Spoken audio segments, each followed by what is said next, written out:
Hello, all. We're going to get started here in a few minutes. Welcome, welcome.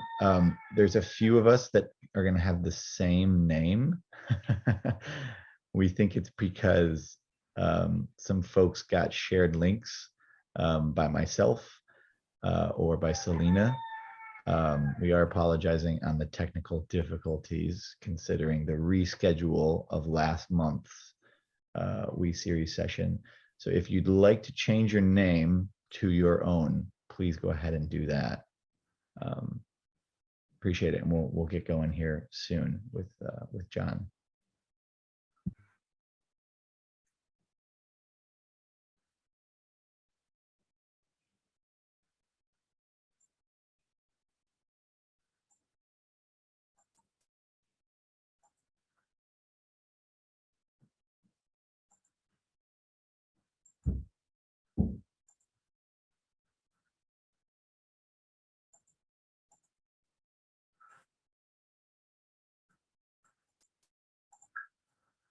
Well, good morning, everyone. You think, Stephen, you think we should give a couple more minutes or should we get going? Yeah, John, I think maybe we got still a few of those folks that might still have the same names, but yeah, I think we can get going here within the next couple of minutes. Okay, great, thanks. Wonderful to see all the familiar faces and new names and faces out there. Thanks for joining us.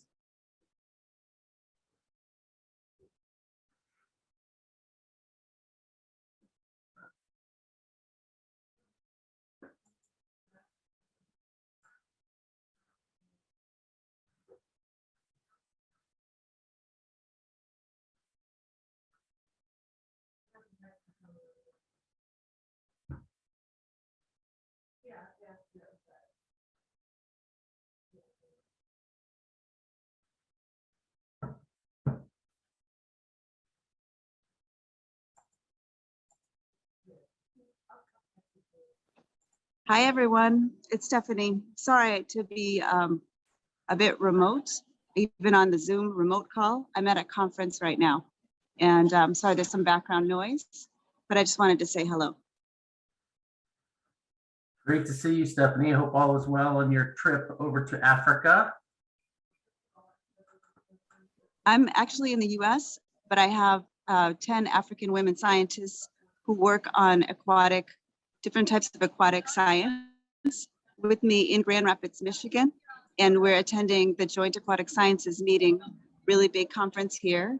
And then we're doing another week of travel and science-based excursions and all kinds of fun stuff. So yeah, all good. Thank you for asking. Hope everyone's doing well.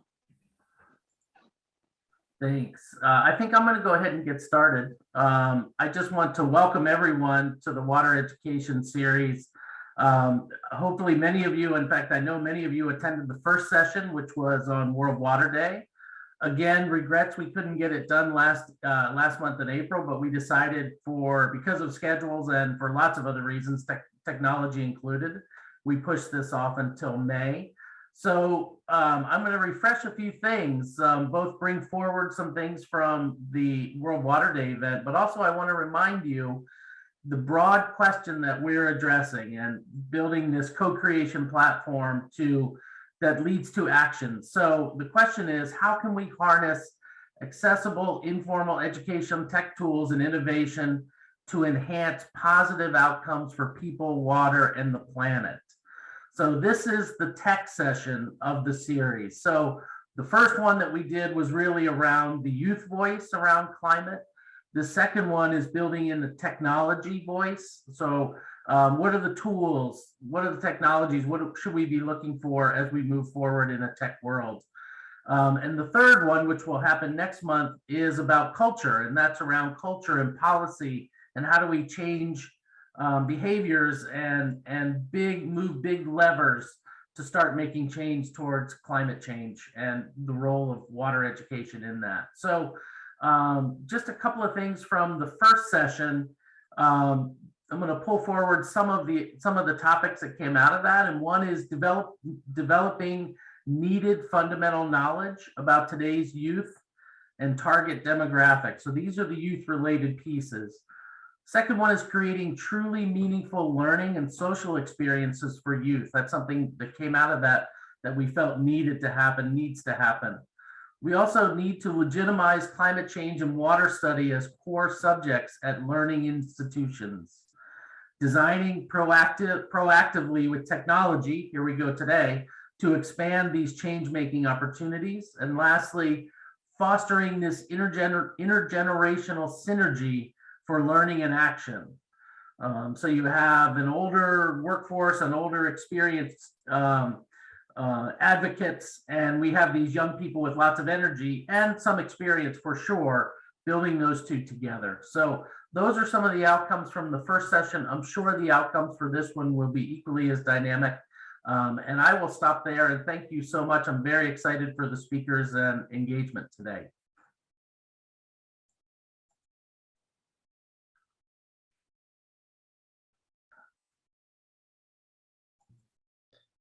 Thanks for that intro, John.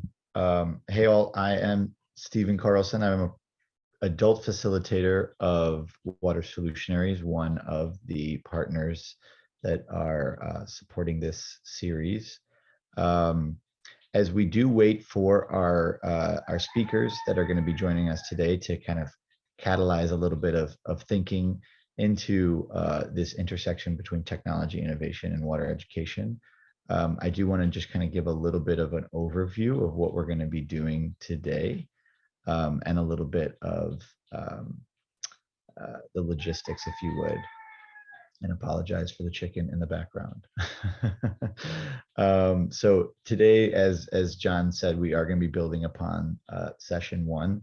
Again, we want to apologize for some of the technical difficulties, perhaps that some folks have experienced with the Zoom registration and re-registration. Not so easy to delay and or reschedule a Zoom call, we're finding out, especially if it's a part of a, a larger session. So we do apologize about that. But it was amazing. The last session, we had incredible attendance from over 45 folks. And so we are looking forward to building back up the momentum from the first session here. So with this, for this session, the guiding question that we're trying to all kind of collectively come in together here and answer is, how can we harness accessible, informal educational tech tools and innovation to enhance positive outcomes for people, water, and planet? And so we are actually also going to be kind of bringing in a little bit of a co-creative workspace here after. We're going to have a little bit of a guest speakers, which will be joining us shortly. And then we would love to open up the discussion as well, get some intros, considering we do have a little bit of a smaller group today. So potentially we may not do breakouts as we did in the last session, but instead kind of stay all together here, and we can kind of do a lot of the co-creative work together here, and then we'll wrap up.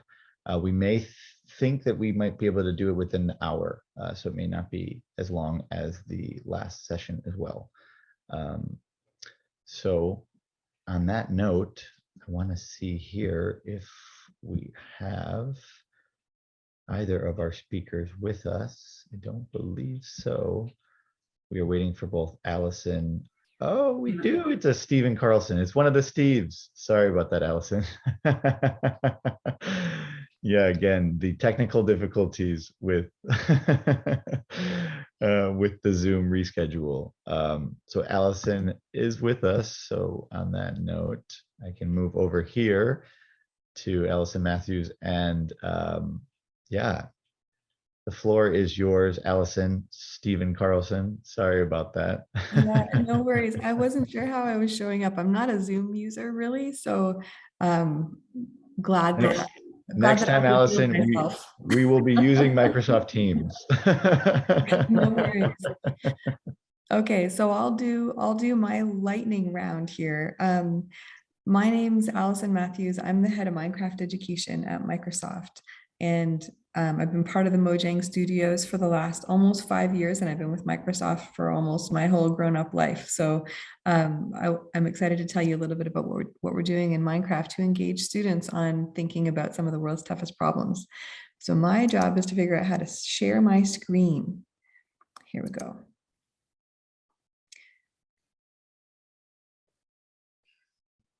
I believe I can do that for you. I think I got it here. There we go. Yeah. You can confirm that you can see that. We can see it. Yes, Allison. The power of play. Okay, Yep. great. Well, I've lost the ability to see you, but we'll just go with it. Okay, so I'm here to talk about the power of play. One moment. There we go. All right, so I'll give you a little bit background on what Minecraft is. Minecraft is the best-selling video game, the best-selling game of all time. We have more than 100 million players every month in our game. And basically what it is it's a open world and a virtual sandbox, 3D, where you can go in and you can have any kind of adventure that you want. You can explore, you can build with blocks, you can try to survive. We have players that go in and they collaborate together on adventures, they engineer machines, they create art, and then they work together to solve problems. You may want to build a garden or have your family game night, like my family does in Minecraft, where I always build my dream house on a cliff overlooking like south-facing ocean. Unlike other games, there's not necessarily a story that you follow. You get to create your own adventure. And we have an entire community of creators who have built worlds for others to play in. With Minecraft Education Edition, we have taken the best of Bedrock, which is our consumer version of the game, and we've added in features that make it a tool that teachers can use in classrooms. Move to the, there we go. Okay, so we've added in features like privacy, safety, security, enterprise level admin controls, all of those fun things, plus an in-game library full of educational content. I think we've got over 700 lessons in the game right now. And our mission truly is to build a better world through the power of play. So relevant to this audience, we have new sections in the game that cover topics like sustainability, equity, social emotional learning. And I'll give you some examples of what we're doing in that space now. What we found is building social content, and by social content, you can look at the pieces of like the screenshots that I've got across the right side of the screen. At the top, we had a partnership with UNESCO, and we challenged students all around the world to imagine a world where they could build peace with nature. We had over 2,500 submissions from countries all over the world, and I'm going to give you a snippet of what that looks like. We also have a world called Lessons in Good Trouble, which addresses social justice and acts that people throughout history have taken in order to raise up human rights for other people. And most recently, we've started to add in some climate change focused worlds. We have three different worlds in the series called Climate Futures that cover deforestation, agriculture, and transportation, where students can explore the impacts that these sectors have on the climate and how choices that we make today can create different futures for us depending on which direction we go. Our goal is to partner with organizations that have credibility in these areas, because we're game producers. We know how to create a video game that's amazing and fun. We need partners who have curriculum and ideas and deep expertise in areas that bring amazing content to us that take students on a deeper learning journey. So that's what you see here. Minecraft, because of the open world sandbox sort of nature, it really offers an amazing opportunity to simulate real world problems and solutions. And you can see sort of the elaborate build here in the background where we can replicate real world things in the game in order to run simulations and have students sort of explore alternate versions of real world spaces. What I'm going to show you next is one of the winning videos from our UNESCO Peace with Nature Challenge. I'll just show you the first 1 minute of it because this is meant to be a lightning talk. And you can get more of like a sense of what students come back to us with when we give them a challenge like that. So give me a nod or a thumbs up if you can hear this.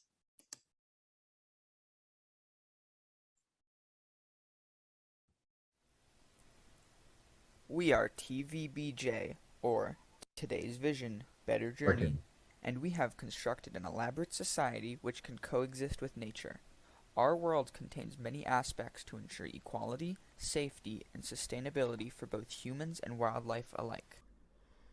Firstly, our centerpiece is the Tree of Life, which serves as the primary source of clean energy and water. Structurally, it acts as a vertical wind turbine that harnesses wind energy while reducing avian death rate.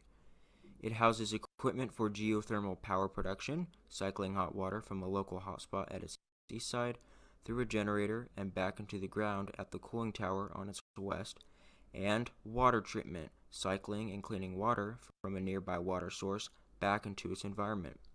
The transport of water during water treatment additionally powers an adjoining hydroelectric dam at its south. Adjacently. So I'm going to pause there because I just wanted to give you a taste of what we're talking about. You can see like that's an incredibly powerful design, very innovative way of thinking about things that we could build in the real world.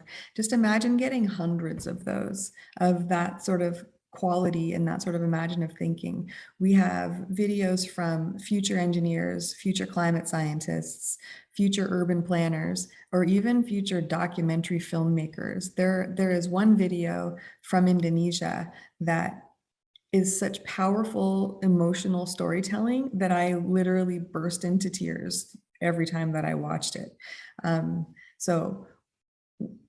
We had the realization that these powerful videos and these ideas really are wasted on us because yes, we care a lot about the environment, which is why we're doing this work, but we can't take action here.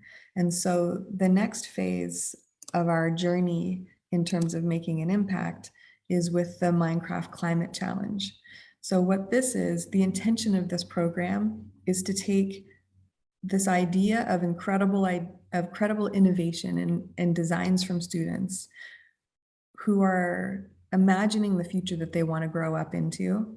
And we want to take that youth voice to leaders in cities who will then take action on it. So we've piloted a program, we're actually just wrapping it up right now with Austin, Texas, New York City, and Stockholm in Sweden around imagining certain net zero solutions for those cities. We built the prompts, the challenge prompts, in partnership with the mayor directly in those cities, actually not New York City, the mayor's office in New York City. And with the hunch that if we had city leaders, elected officials involved with us from the very beginning, telling us the prompt that they want the youth in their city to think about, and then they're more likely to take some sort of action, whether that action is providing a platform and to listen to these young people to the future that they want to live in, or maybe it's policy change, maybe it's reprioritizing policy, or gives them more citizen voice to support the policies that the green policies that they want to implement anyway. Maybe it's even a real world build if the build's amazing enough. So that's our current focus. And I hope that that's inspiring for you for how we can use things like the world's most popular video game to make a real impact in the world.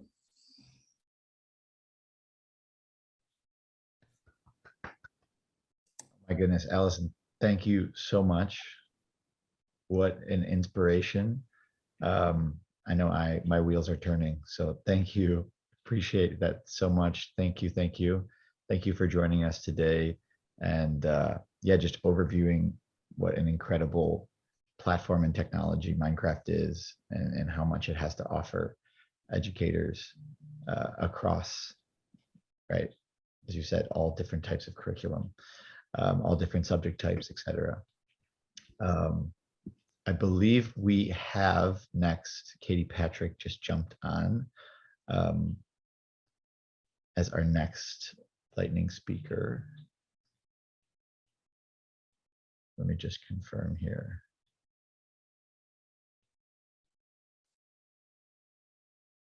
There was another Stephen Carlson that jumped in the room. Katie, is that you?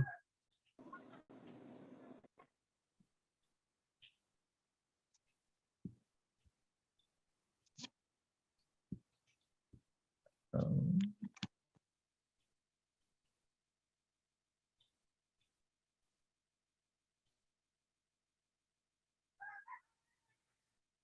all right, well, we're waiting for Katie. What we can do now perhaps is jump back and forth, considering Allison just gave us quite a lot to think about. I would like to go back into our slides here, and we can kind of open it up a little bit right now with the kind of some intros. And then maybe instead of the prompts here, perhaps just some initial comments, if anybody has some, on what we just heard with Allison. And there's already some questions. I do believe Allison did have to jump off. She was nice enough to give her time now, but what we can do is follow up as we did last session. We want to make sure that this is not just, we're not using just this space here currently together, but instead we're also harnessing the other technologies that we can keep to continue these conversations moving forward. So Marissa, definitely we can follow up with Allison, invite her in. We are still kind of co-evolving this series alongside the engagement after the series as well, in between sessions. So we are very excited to make sure that these questions are definitely answered. And John, you have your hand raised if you'd like to. Yeah, thanks, Stephen. I was going to start, if that's okay. Let's do it. Yeah, John. So, hi, everyone. I should introduce myself earlier. John Etkin, the CEO of the Project WET Foundation. Project WET is Water Education Today. That was an eye-opening presentation, short and sweet, from Allison. And it made me think about so many things, just as you shared, Stephen, you know, kind of your mind was blown. I am really fascinated in the story that the students created and the tower that they built, the future tower for water improvement. I think there is such an opportunity to build these challenge type of opportunities into curriculum-based offerings or into classroom offerings, or even outside of school offerings. I'd love to hear others' thoughts on that and what others have done. I know the challenge concepts are really popular in schools, but I don't know if anyone has actually seen or done anything related to tech, such as this Minecraft piece. I'd be curious to know. Thank you.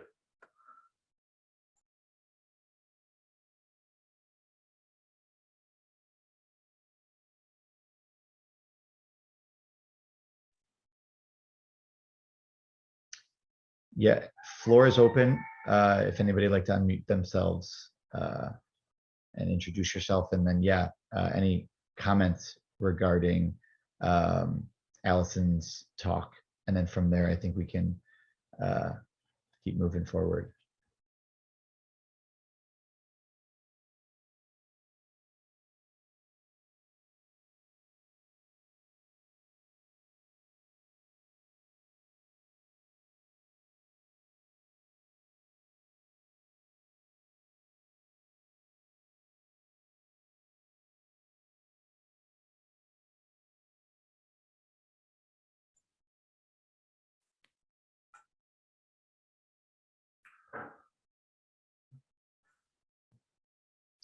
think it is quite early for most of us, so apologizing for putting everybody on the spot.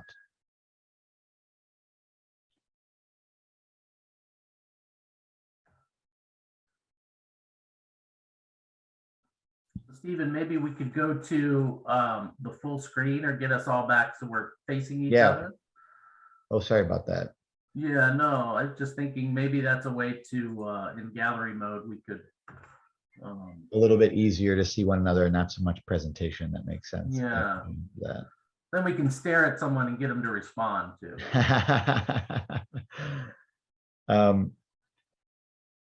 Yes.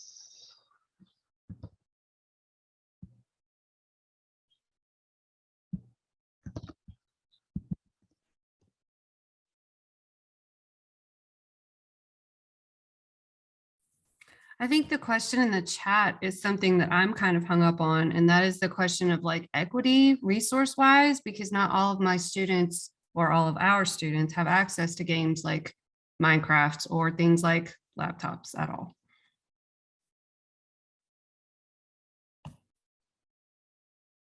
Thanks for that question, Amber, and that comment.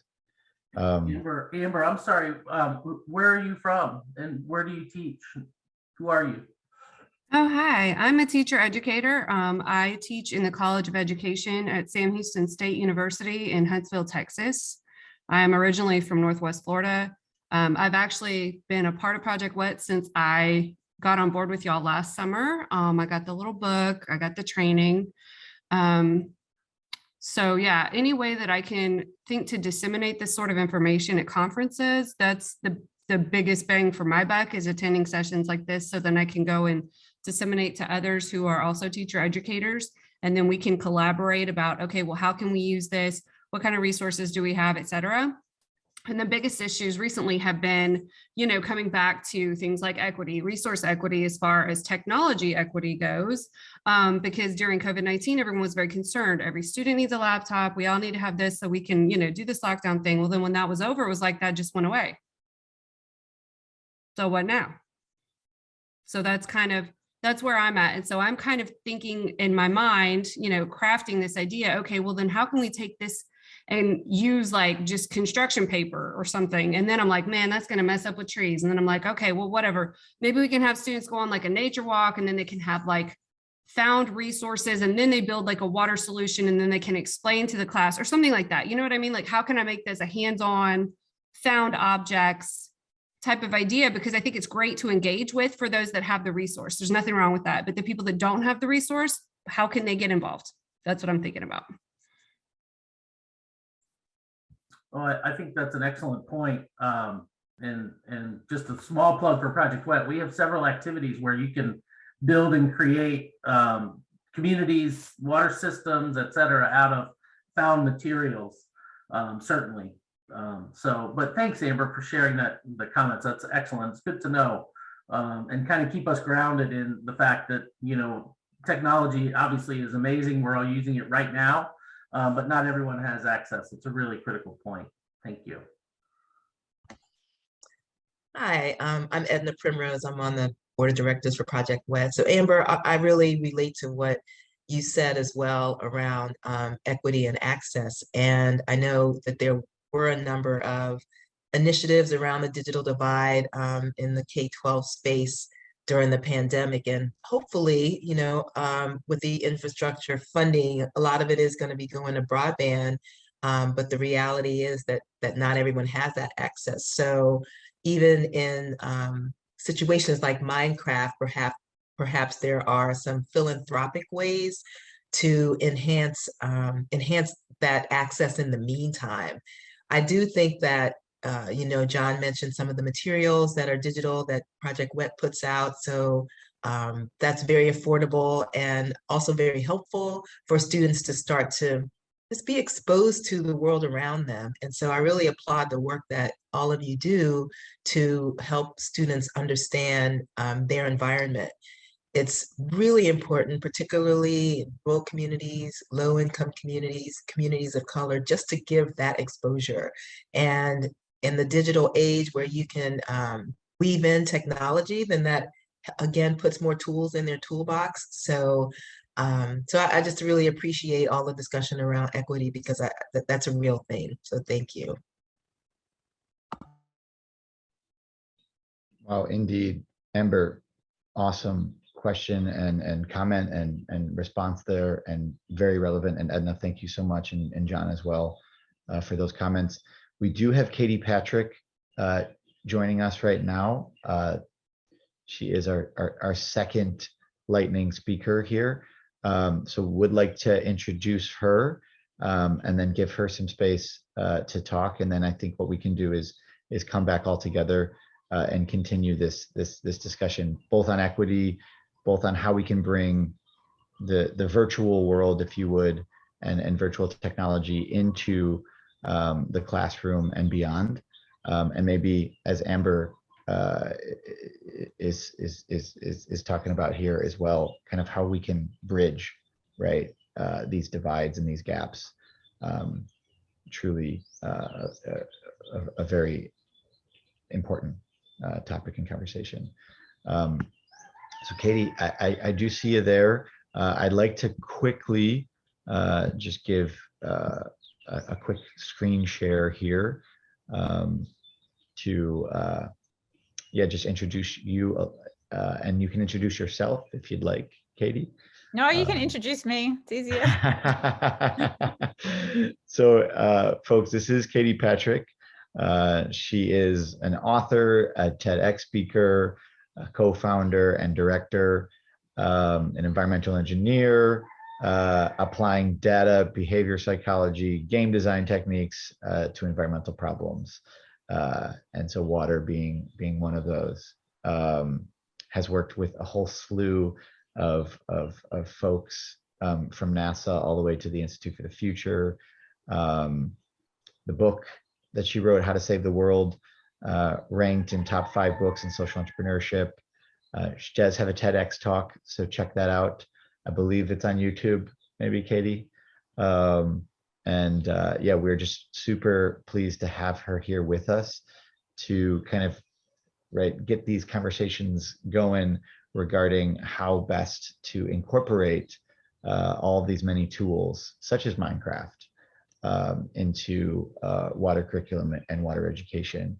And maybe Katie can even pick up on one of the conversation we were just having that Amber brought up, which is that digital tech divide for folks that don't have laptops, computers, et cetera, accessible to them, and just the access to tech devices, if you would.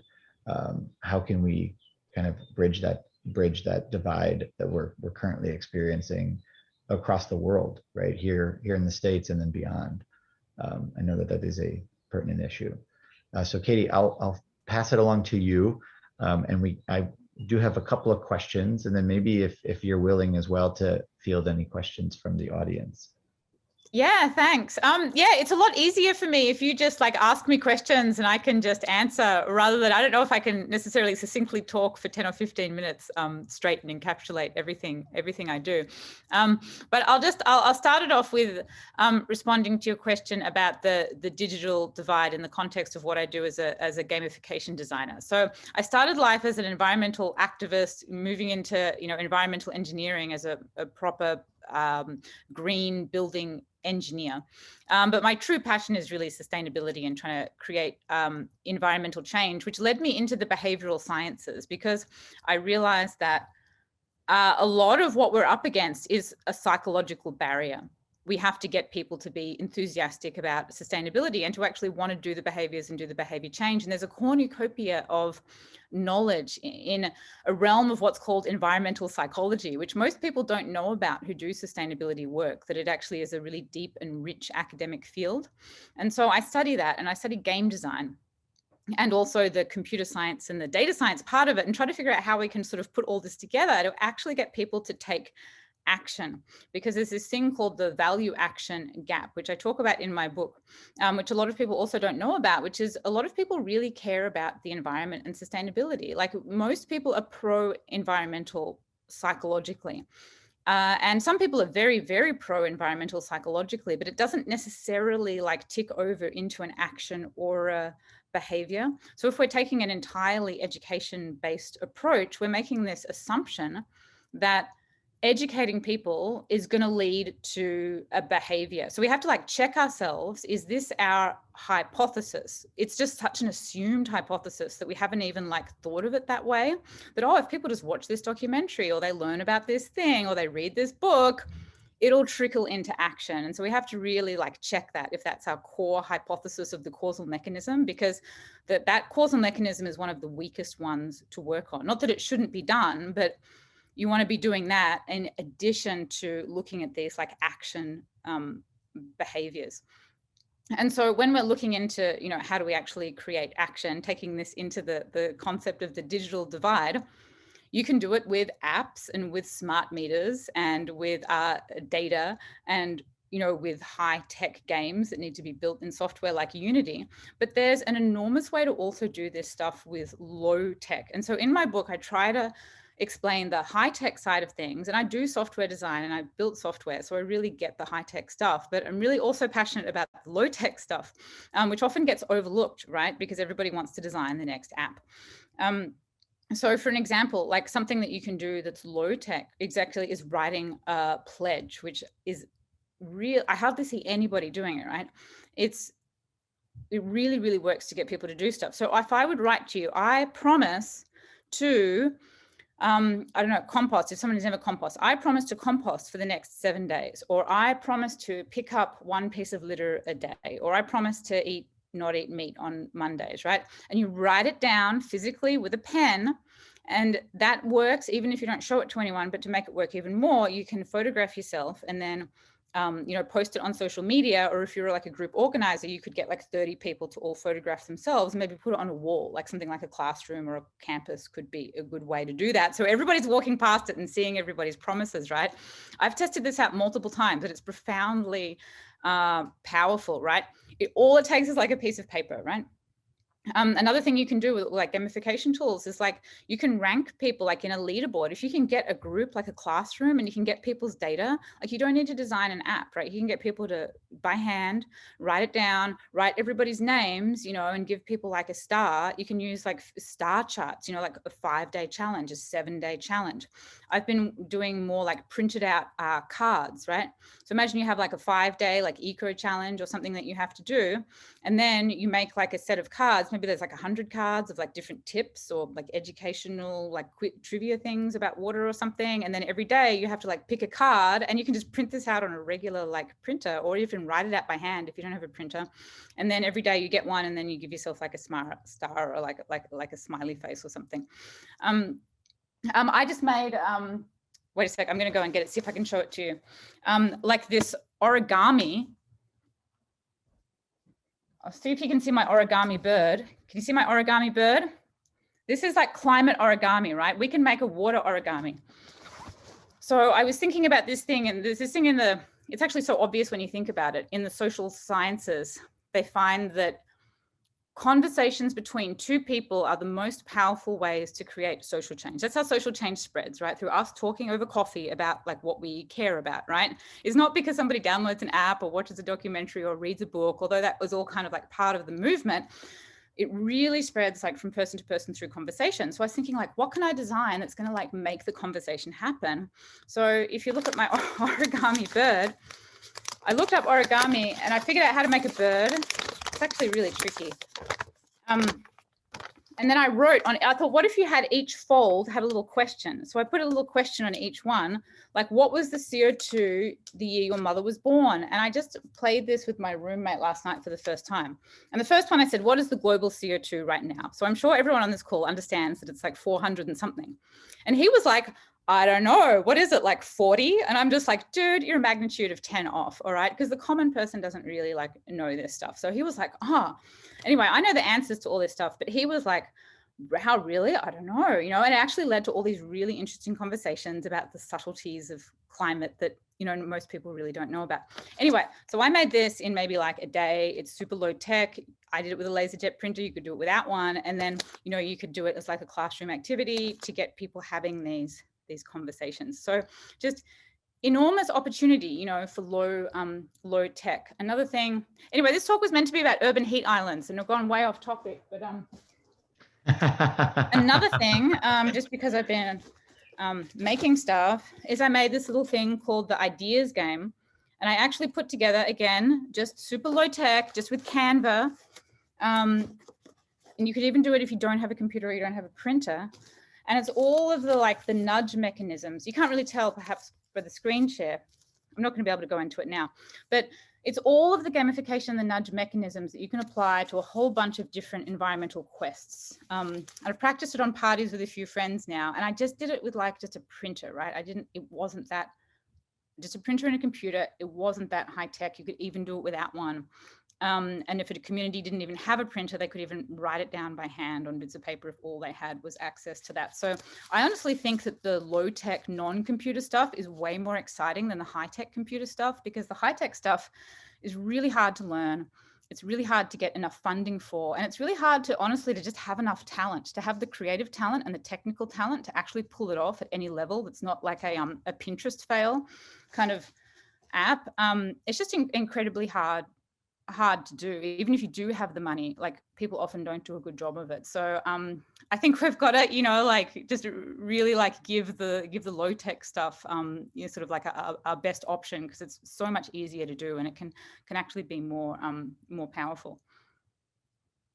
So yeah, just hit me up with another question. Katie, that's incredible. I love that. And I think it's such a juxtaposition, considering Allison talking about Minecraft and Minecraft trying to basically be as accessible and easy as possible, right? And that's why it's as successful as it is, right? It is trying to be, right, a platform that is as low tech as possible. And I think that's a really good point, and something that Allison mentioned. We do have a hand raised. Oh, can I just jump in about the Minecraft thing? I'm really sad that I missed it because I just had to drop my daughter off at school, so the timing was a bit off. But I did this thing called Earth Imagination Day with a school teacher in Australia, where she got a group of students to go through this environmental imagination exercise. So I kind of helped by putting some resources together, but she really hosted it. And then what the kids came back with totally blew my mind. Like, they made, and I posted a link to the Minecraft video, about a third of them went and made these full ecotopia worlds. Like, they're on my Instagram. They're totally amazing. Like, they have these whole stories and vertical forests and like beehives, and anyway, reusable bike charging stations. Like, you let a kid with an eco vision for the future out on Minecraft who's 8 years old, and they just do amazing stuff. And some of them did illustrations, some of them used Lego, some of them used pen and paper. But yeah, I mean, getting kids to imagine an ecotopia future in Minecraft is really, really amazing. So That's brilliant. Yeah. No, and Katie, I think you just hit it right there. It's letting the youth, letting the learner lead, right? And that's what Minecraft can do. We do have a question, please. Hi, I'm Chavi. I'm back in Pune. I have stayed in US for some time now, but I'm back in Pune in India. I work with a virtual museum called Living Waters Museum, and then a bunch of other people around here. So it's both the speakers are very fascinating ways of looking at water activities, if I may say that. I do have a question that whenever you're working with water, one of the major things to think about are transformations. So because, so for example, the example that we saw in the presentation by Allison, it was sort of a development of something from scratch where nothing existed. But when we talk of it is not that. It is either a transformation from polluted to a clean water that is wanted, or it is some sort of a transformation. So how does that, like when you are thinking about games, does that factor into the design in some way? Yeah, I mean, I just started this this project. I put a link to it called the Imagine Project. Which is really just like a network of people, because what I'm trying to cultivate is this exercise of people imagining the future that they want. So it could be like this background to green built, it's a building that has like 2,000 trees on the outside, or it could be like a local street or a community. If you join it, you'll see like different artworks people have done. But what is really profound in the academic literature, and I've got a podcast on an interview with the guy who it's, from what I can tell, it's like the only academic research that's ever been done on this space. It's actually getting people to do an imagination exercise of a better future, basically. And it's what was so interesting about that study that I've also noticed in my own experimentation with it is that when you get people to start getting into a creative exercise of imagining something new, it has this really profound shift for them. In my own experience, I found it creates like a huge amount of like joy and happiness. Like people email saying, spending like 45 minutes on Canva, putting like, you know, like fake grass on a photo of concrete, like it's that simple, like the exercise, that they have this almost like transcendental transformation experience because they've never done anything like that before. It does something to people because they're actually actively creatively engaged in it. So it could be like writing a story, or it could be coming up with ideas, or doing something like in Canva or Photoshop. And that actually bleeds into their behaviors and also into their political activism. So the academic guy kind of explains it, and he shows that doing the exercise does that. But what was also really interesting was that it found that when people were just having a one-way learning experience, it didn't work very well. Like it worked a little bit, but not nearly as well as when they were doing it. So if you just get somebody to like watch a documentary or have a one-directional learning experience about, you know, eco-future imagination, it won't work as well as if they're doing it themselves. So taking it back to the water, if you've got like a polluted water area and you want to create like a more, you know, a pristine, more, you know, ecologically improved area, rather than like sitting everybody in a group and like telling them like, here's the amazing future, right? Which is part of it. You want to get them to actually actively ideate and, you know, maybe like, I don't know, like get people to write a creative story about what would this ecosystem be like if it was completely regenerated? What would it be like? Would we have like crickets and birds and butterflies and, you know, kids could swim in the water? Like, what would this be? And get them to do it as an exercise. And I think that's like a super exciting like breakthrough in this whole like, you know, sustainability, whatever change space. Thank you. Any other questions?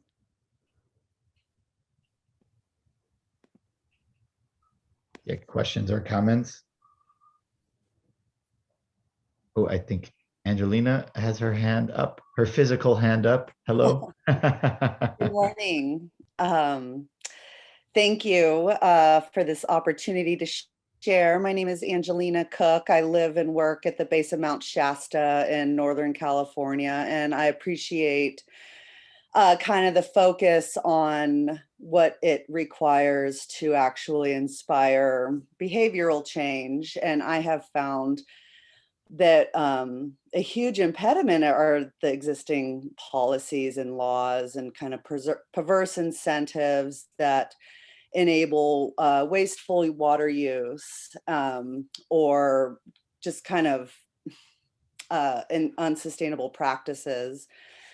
So I am curious about, well, and one of the things I see an incredible need for education is just helping people understand ecosystem services and real basic things like, why is it that rivers should reach the ocean? I think there's a just real common misconception of what are ecosystem services and what is an intact watershed. And I'm also, so I guess one of my questions is there any effort to educate, in addition to just students, legislators or policymakers, as well as farmers and residential consumers, as to I guess the legislators, so that we can have incentives and policies that actually encourage sustainable water use and ecosystem restoration. Because until that happens, until it's cost effective to conserve, It just feels like in trying to inspire behavioral change is an uphill battle. So that's one of my questions, kind of how to direct some of these educational efforts towards people that could change laws so there's an economic incentive to conserve and restore. And then I definitely just want to reiterate the importance of low tech. I think there's so much that we're skipping and missing on our kind of fixation with technology. So I just, I get excited. I think gamifying this conversation is hugely important because it needs to be interactive and fun and kind of, because people know in their hearts why this, the environment is important, but there's a resistance, I think, to learning anything that asks people to change. So that's my question. Yeah, well, but Angela, your question is so big. It's basically like, how do you change like all the things, like, and do the everything question. So I'll try to select a segment that it might be meaningful. I get a sense, this is just my own attitude towards sustainability, is after working in it for 20 years, there's this huge push to try and distill sustainability into something that's financially beneficial, which occasionally it works that way. Like to try and distill it into like a basic monetary thing. Like if it's not cost effective, we're not going to do it. If it doesn't make money, we're not going to do it. It has to be simple and it has to be convenient and it has to be cheap, right? And the true nature of building like a sustainability society, like it's not, you know, like it is frequently, it's more expensive, and it maybe not quite comprehensively when you bring in all the externalities, you know, but there are very hard and real, you know, like financial impediments that they exist, like they're real. We can't always be like, yeah, well, how do we make this, you know, like make money and save money and stuff like that. You know, sometimes it just is more expensive. Like it's more expensive to build this building with 2,000 trees on it than if it doesn't have 2,000 trees. And that'll be in the budget as you're trying to plan it out.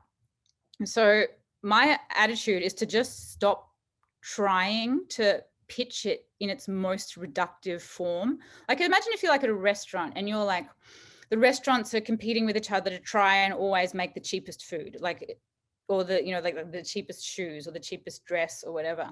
Like really like incredible brands haven't been built out of always trying to do things always the cheapest or the most convenient way. It's like they have to build up this whole like brand identity and sort of passion and style and stuff like that. And I think with sustainability, we have to go for a much more deeper, profound message, like really like hitting to the soul of what it's all about. And I mean going even deeper than just like, oh, the earth matters and the river is polluted, like really figuring out how to profoundly capture the essence of why we're all here and why you should care. Like, why should you pay 3 times as much for a building like this? You know, like what is our role of, you know, like purpose and, you know, the evolution of consciousness. I don't know, I'm not doing a great job of riffing off it here. Sometimes I write stuff about it, but you know, like, you know, we have a purpose in life and our purpose is to contribute to the world. Our purpose is to, you know, find, you know, this new age where we're bringing, you know, all the technology we've developed that's usually come at the expense of the planet, but to hatch open this new age where we can bring ecosystems and all of this amazing technology that we've developed, you know, together into this new age of technology and science and ecological awareness. Like really making it like the moon landing, you know, the JFK moon landing speech. You know, we do this not because it is easy, but because it is hard.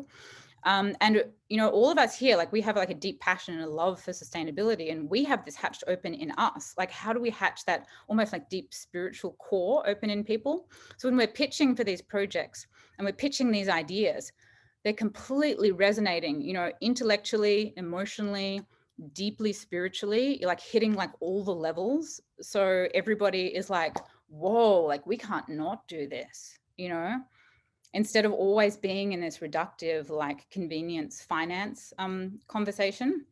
So, I mean, you've got to always kind of like have like all the things working, right, to make it all come true. But I just see people really watering down their message a lot and trying to fit into the convenient money one all the time, instead of really rooting down into the higher purpose side and going way more like, like Oprah, Eckhart Tolle, like JFK style. Like, I think we got to go way more like in that like higher purpose direction, and just be like, yep, it's expensive and it's inconvenient, and that doesn't matter because we're trying to basically go to the moon, sort of equivalent. And that doesn't completely answer your question, because your question was really, really big, but that's just one thing I see. So everybody who comes to me, like, and I just see them like watering down like their purpose. They're like, oh yeah, but I have to do it this really like reductive way. I'm just like, no, like you got to like really like grab people by the heart, and soul, and not just be like, oh yeah, it's just because the electricity goes down sometimes, that's why we have to do this thing, whatever. Right. And I agree. I think that is for the people who are predisposed to change. That is true. And the industries that are causing the depletion and pollution and species extinction, I don't think they're going to respond to that. There's not an ethical place.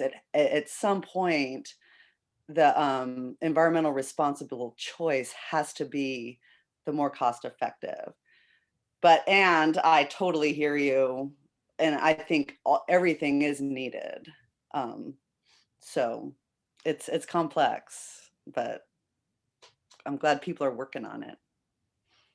Yeah, well, I mean, people do a lot of things that aren't for financial reasons. They do them for, people buy a Porsche, not because it's the cheapest car, because it's the most desirable car. So, the financial limitations, are a part of the whole picture. But, if you look at all the big sort of like innovations and artworks and cultural movements in society, they didn't come because people were because people were always trying to save money. They came because there was a desire for something, something desirable, something beautiful, something big. Like there's this huge, dynamic in people to want things. And it can be anything, like humans are very psychologically malleable in what they desire. So I think we can insert, environmental stuff in that sort of malleable space for what people want, Some people want, like $100 million mansion. I think that can be sort of turned into, an ecotopia, possibly. Wow, what an incredible conversation here, Katie. Thank you so much for staying on and continuing to be with us. And Angelina, great question. And on that point too, just wanted to remind everybody that the next session we are going to have within this series is we are hoping to dive a little deeper into this conversation about behavior change, and then rooted in cultural shifts as well. And that's a big topic to as we're talking about right now. But I love, Katie, your comments regarding, it reminds me of some quotes about thinking small and acting small. And what that leads us to, right? Continuing to shrink in front of, especially thinking small in front of such big changes or some such big issues, such as the water crisis, et cetera, I think never really gets us very far. And I think that's where a lot of times we see the younger folks, the youth, the learners within these spaces often having the most dangerous of ideas, right? The big ideas. As Katie, you also referenced earlier, allowing them to be the leaders within this space to really get those big, bold ideas that are really thinking far beyond a lot of us who perhaps have too many times, unfortunately, been met with walls, right? When we have some ideas. And so I think that gives me hope in continuing to have the young folks and the youth inspire us to continue to move forward and think big. So thanks for that again, and thank you, Katie. If we do have, it is the top of the hour. In our prompt, we did mention that today we were going to try to keep it a little shorter than the last session, which was an hour and a half. But for those of us that would like to continue to stay on, by all means, we did have an intention to have a bit of a co-creative session here where potentially we would co-create a lesson plan or something as Katie was talking about, maybe even perhaps a low-tech, high-tech hybrid, maybe an origami of sorts. I love that idea, Katie. Thank you so much for that. I think a water drop is perhaps in order. I'm thinking the Project Wet folks on the call here today are definitely thinking how to incorporate that into their water lessons.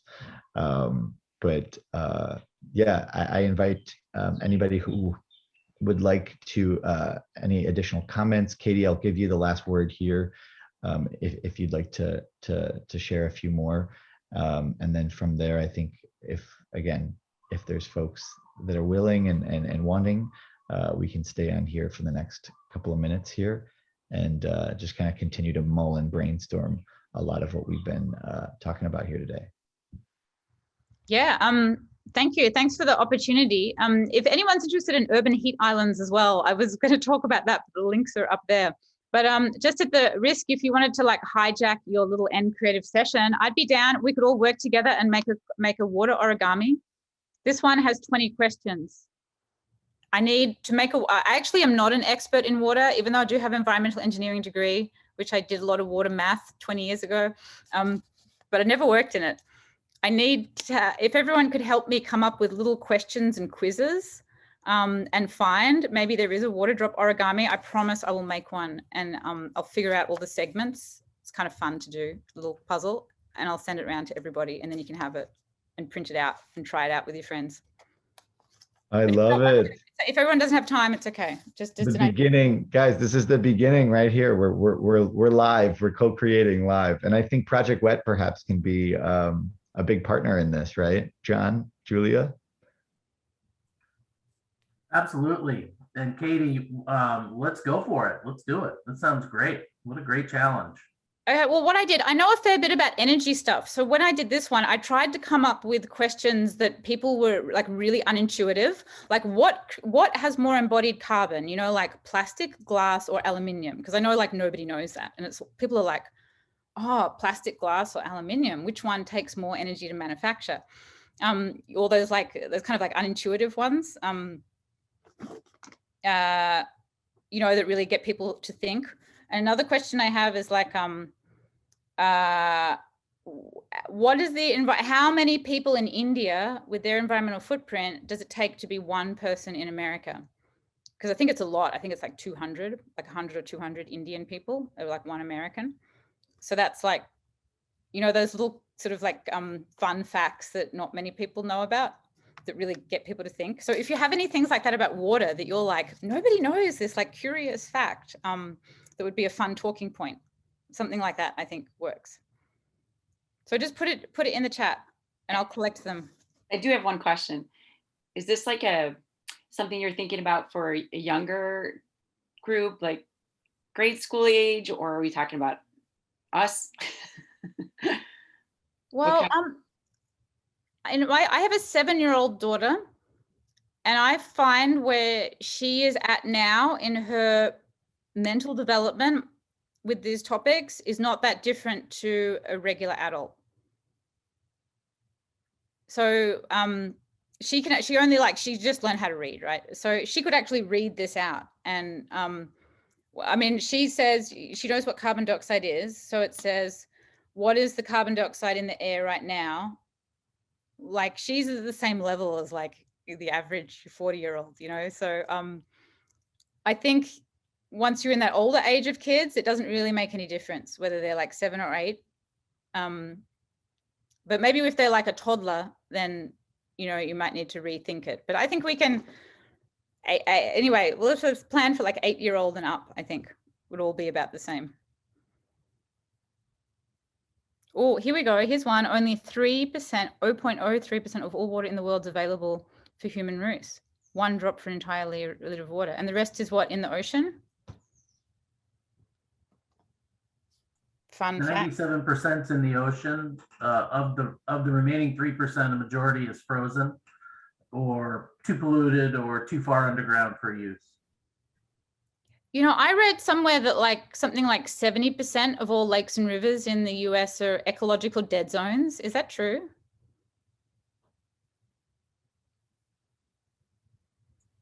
I'm not sure. I don't know. I wouldn't be surprised, but that sounds like a lot. Yeah. How much water does it take to make a hamburger pair of jeans? Yeah, that's good. You know, another one I think is interesting is like cotton versus, you know, like polyester, because cotton takes a lot of water, but synthetic clothes don't really take any, kind of just to complicate the whole thing.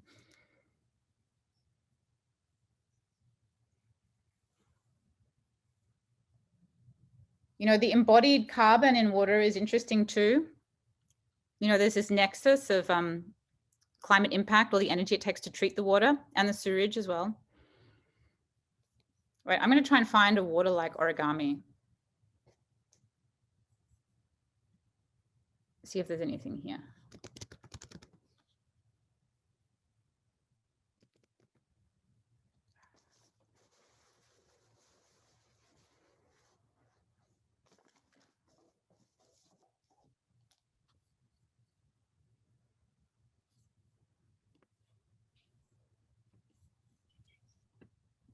Sorry, y'all, I took a quick bathroom break, but did anyone talk about an idea, maybe less of a question and more of like maybe that's more in the end, but like an action. I think one thing is really interesting, and we have an expert on the call here still, which is great, which is water quality testing, understanding what your water looks like. I think this is a really interesting one as well. Steph, you're the water expert there, the water testing expert. Yeah, she's eating. I think that is an interesting one. It's unfortunate considering tests are perhaps not always available, et cetera, but maybe there's a way that we can think about, like, you know, what is your water quality? I know for us, privileged enough to be in worlds where in realities where water is very accessible and is also being treated, et cetera, by a multitude of municipal services, et cetera, and coming to us via the tap, and a lot of us don't really think about it. One thing is interesting is oftentimes recognizing, and maybe this is actually part 2, is recognizing where that water does then go. There's actually a project that I've been a part of, privileged to be a part of. It's called Flush Aware. It's actually, I'm coming in here from Hawaii, and it is a new initiative here on the islands to try to recognize the impact of where our wastewater goes. And so that's another one that's interesting too. So not just the incoming, but also the outgoing, and where that water ends up. I don't know if most of us don't probably have that information, but maybe it's a big conversation to start, and one that's really relevant for a lot of folks. We had, where I worked, we had an exhibit where the kids could walk where their toilet water went. They would go in the toilet. It was a giant toilet, so their head could be in the photo, you know, for that reason. You know, like this is all this low tech. And then we had them walk the path of the water to their wastewater, the toilet water. And then they also could walk a path for like street water, you know, just to understand. And it was done so that they were walking directly into our current where we live system. So it was our actual Chicago area system. So it was relevant. So we were going about a bunch of things, and I think water relevance to where they live is so important to what we're talking about for having people understand and or want to take action. So there's big water issues, there's big water questions, and then there's that, like, well, what about me? you know, and what about where I live? I feel like that's so valuable to creating action steps that we were talking about with, that Katie was talking about. And really quickly, that is incredible. This was at Brookfield Zoo? Yeah. Sorry for that background noise. Oh my Yeah, God. it's pretty fun, because that's actually the funnest part, is walking through your toilet. But, Exactly. No, and it's at like the so real. so Katie was talking about it at the very end. There's this big thing. It was a repurposed exhibit where you could press buttons, but not really, but of your water pledge. So this low tech I pledge idea was built into, I'm walking away from this information educational piece, and then I'm going to pledge on my way out from what I learned. That's amazing. Yeah, it was pretty cool, actually. There was a lot of cool pieces to it. But the reason I was bringing it up was that relevance of place, I think, for water education is, I mean, there's the national and international levels, but there's also this whole, if you can get it down to where you live, because it's, people don't realize that every single thing they do, even in their yard or in their, like you said, in their bathroom, whatever, and that it's related to what we're doing, and then with the Great Lakes or the drinking water or anything, they just somehow don't connect that. That's what I was. And really quickly, sorry, I'm so fascinated because I used to go to Brookfield Zoo as a kid. Is this still around, or it was like a temporary? Outside of Tropic World, if you're familiar with where the apes end, you walk out and there's this walking exhibit piece, and there's the Bog of Habits, which is pretty old. I did put a little link up to that for some research that was done. And then there was another piece that was super old, and we repurposed it and made this Great Lakes section.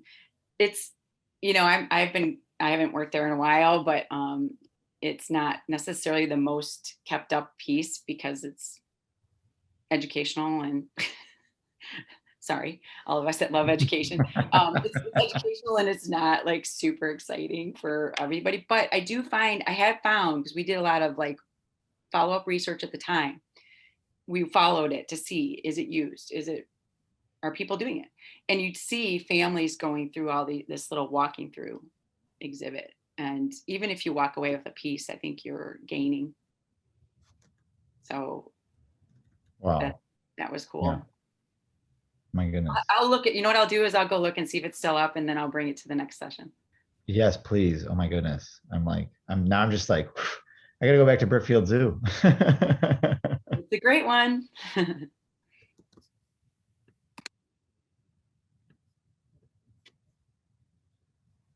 Hey, everybody. I'm sorry. It's so loud behind me. So I've been on mute, but I just want to say I'm putting some facts and websites in the chat, and I'm super excited about the water origami.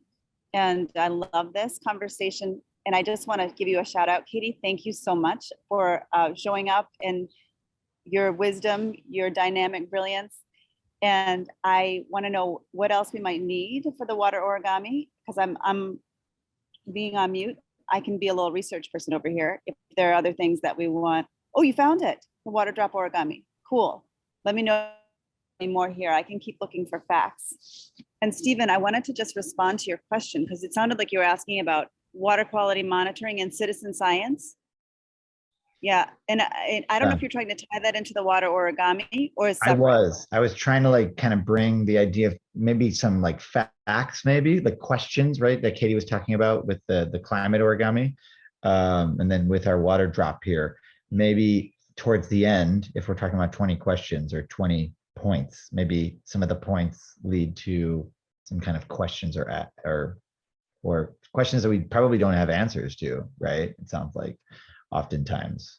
And Anne just brought it up, and this is where, yeah, the conversation went, which was amazing, and all the way to Brookfield Zoo, and how, again, localizing water, right? Because that's, I think, where it really comes down. I think we talk about that in climate change, climate science, climate action, trying to localize the global. And I think with water, it's as easy as like literally, I mean, for some of us, right, going to our bathroom or going to our kitchen. And for those of us that it's not, right? It's going to our local riverway or our local well, et cetera. But it is really, water is local. Water is like in our backyard. And so how do we kind of understand a little bit more of the context? And I think that was where I was trying to go at. Almost this prompt that's like potentially has a very unique answer for everybody. Yeah, well, because all sustainability stuff is like, well, unless you talk about like global CO2 or something, is usually has that local dimension to it. So when I first thought of this, I thought, oh, there should be like an answer, and I should make a little answer booklet that goes with it. And I thought, no, it doesn't need an answer booklet. What people should do is just come up with their own answer, like whatever is local for them. And then the answer booklet doesn't actually have the answers. It just has the place where you write it down. And so they have to write down all the answers. And then the answer is sort of like a pledge or something. And then they have to photograph it and post it on social media, all their answers, right? Because everyone's answers are going to be different. And so I thought that would be a more like interactive, like social media marketing way. So it can come with like a little sheet that goes along with it. Maybe if it has like 10 or 20 questions. And then if it works, people will fill it out and then post it. So yeah, I think that local stuff is like, yeah, all about that. Everyone's local situation is different.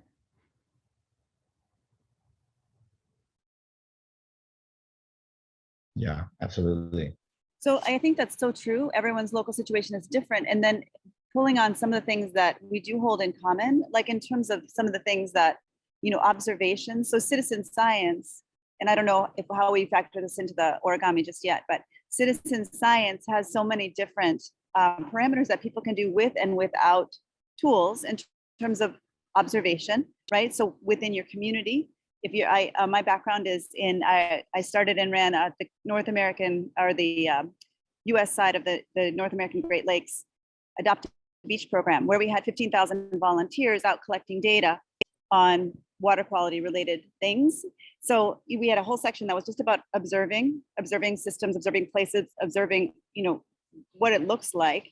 And then also thinking about, there's something that is really compelling for people about picking up litter. In fact, I know my colleague Stephen also feels like this too, but collecting data on that also. So I think there's something to that feels really good for people about not only doing the cleanup, but also observing kind of where they are, and it fosters a connection to place in different ways. So as you're saying that, Katie, that every place is different, I think it's also about thinking, different ways that we can connect and we can observe whether or not we have tools, just thinking about that equity issue, to try and make sure we're connecting to and taking care of our places in some ways. I'm not sure how to put it in the origami yet, but it's a great action to challenge people to take, to get out and do something. And I think there are different places to upload that kind of data and get engaged with citizen science in that way.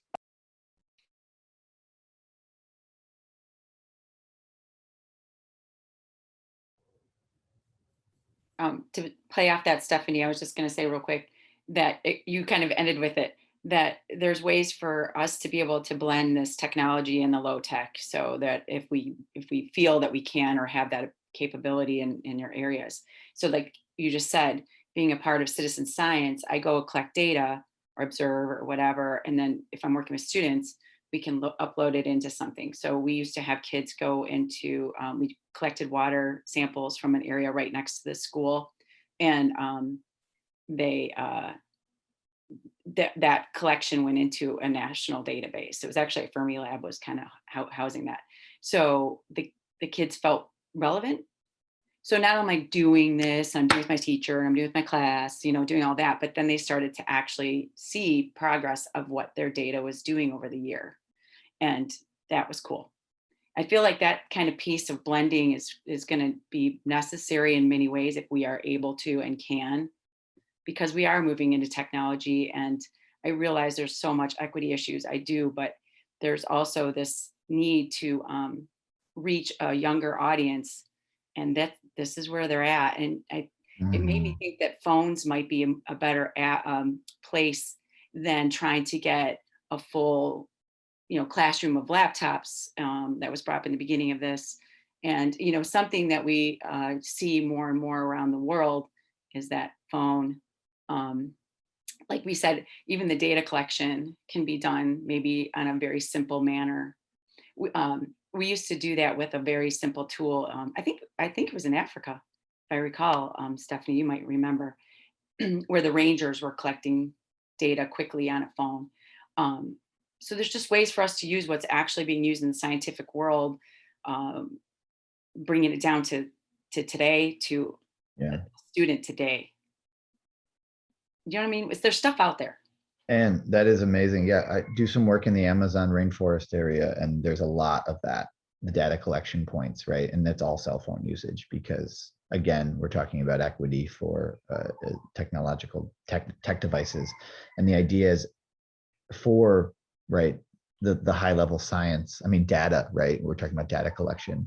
All of it is trying to ensure that anything that is, any tool that is created will be able to be utilized on phones that majority of folks in the area have, or at least a percentage, right? A higher percentage.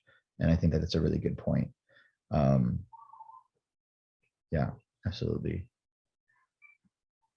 I had a comment too. So you said Fermilab was this was a partner in this, like, bringing together all of this information, kind of I this think so.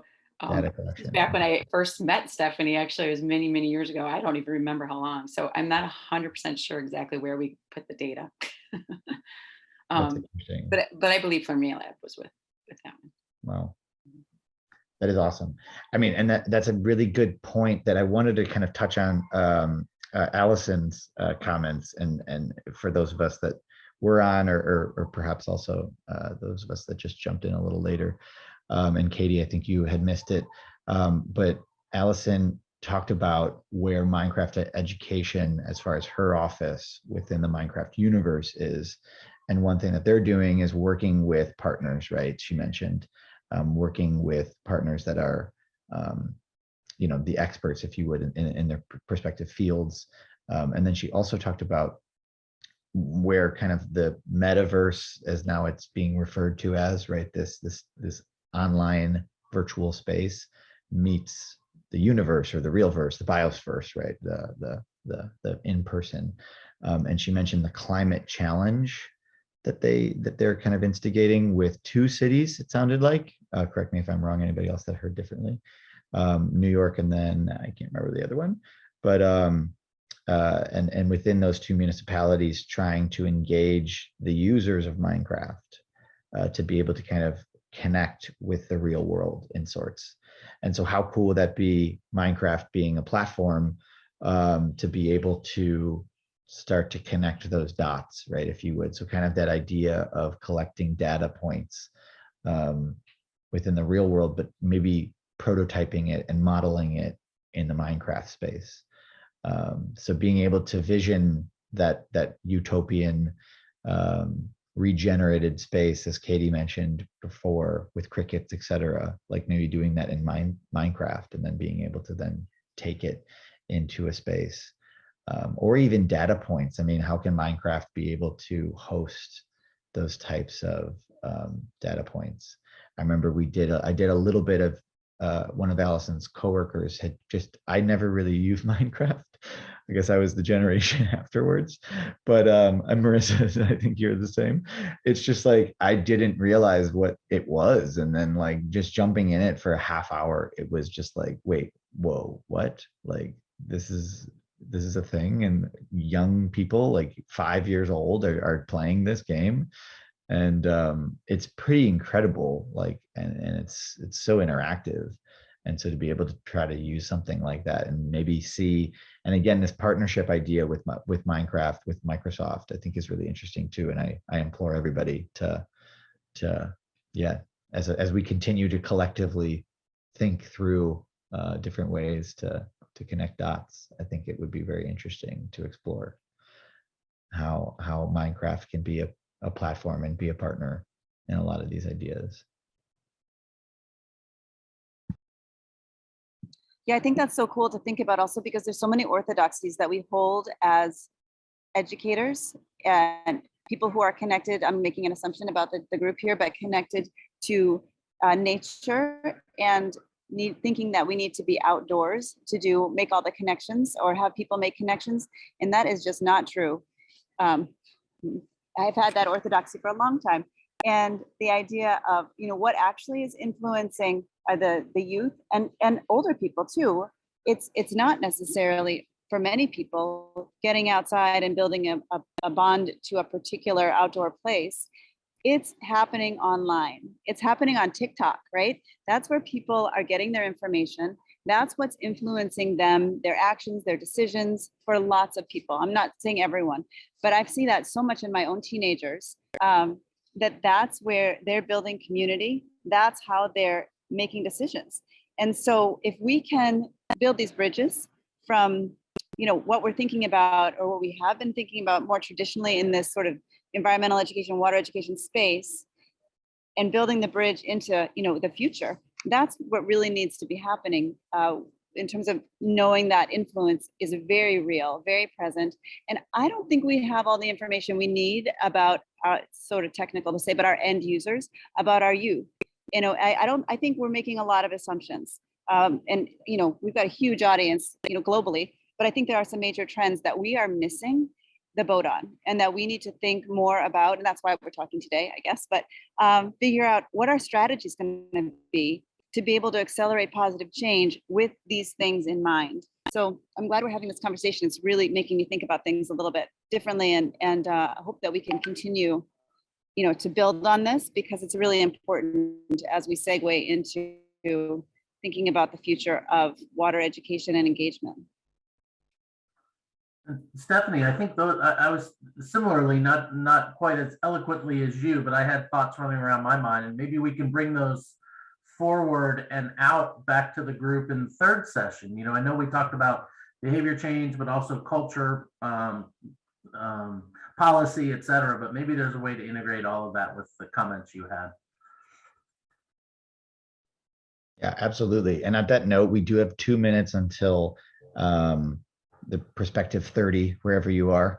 And I do want to respect everyone's time. I know some folks have to jump off at the 30.